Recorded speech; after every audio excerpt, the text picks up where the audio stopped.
So guys, and for today's video, lahat-lahat na tayo guys. Dahil maganda panahon ngayon, hindi masyadong malamig.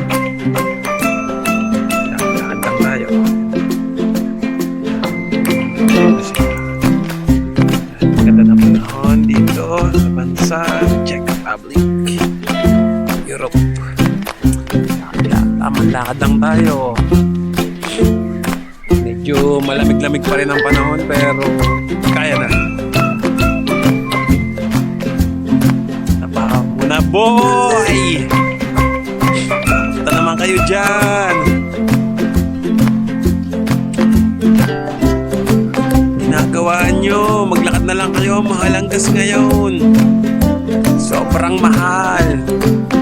Kaya kung ako sa inyo, maglakad na lang kayo. Okay? Peace out. Bye-bye.